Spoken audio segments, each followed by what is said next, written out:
जंगल में गप्पू नाम का एक बहुत ही नटखट बंदर रहता था। उसका काम दिन भर दूसरों को परेशान करना था। एक दिन उसे घास में एक चमकदार लाल चश्मा पड़ा मिला। गप्पू ने उसे पहन लिया और आईने में खुद को देखकर बोला, वाह, अब तो मैं जंगल का सबसे कूल बंदर लग रहा हूँ। गप्पू ने जैसे ही चश्मा लगाया उसे सब कुछ लाल दिखने लगा। उसे लगा कि यह कोई जादुई चश्मा है।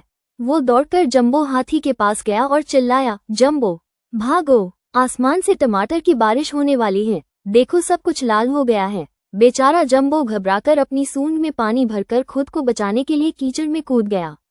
गप्पू पीछे से जोर जोर से हंसने लगा, हा हा हा, उल्लू बनाया। अब गप्पू पहुंचा शेर राजा शेरू के पास। शेरू सो रहा था। गप्पू ने चिल्लाकर उसे जगाया, महाराज, गजब हो गया, आपकी सुनहरी गुफा तो अब लाल मिर्च की बन गई है, छुओगे तो हाथ जल जाएगा। शेरू ने डर के मारे अपनी गुफा में कदम ही नहीं रखा और बाहर धूप में ही बैठा रहा। गप्पू पेड़ पर चढ़कर लोटपोट होकर हंसने लगा। तभी गप्पू को जोर की भूख लगी। उसने सामने एक पेड़ पर लगे हरे रसीले आम देखे, लेकिन चश्मे की वजह से उसे सारे आम लाल और सड़े हुए नजर आ रहे थे। उसने सोचा, छी, ये आम तो खराब हो गए हैं। वो दूसरे पेड़ पर गया, वहां अंगूर भी उसे लाल और कड़वे जैसे दिखे।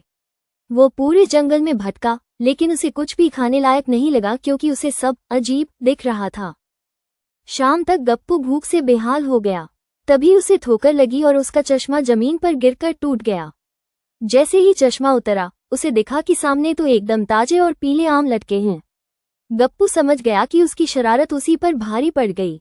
जंबो और शेरू भी वहां आ गए और गप्पू की हालत देखकर मुस्कुराने लगे। गप्पू ने कान पकड़कर माफी मांगी और तय किया कि अब वो किसी को बेवकूफ नहीं बनाएगा। कहानी की सीख, दूसरों को परेशान करने के चक्कर में कभी कभी हम खुद का ही नुकसान कर बैठते हैं।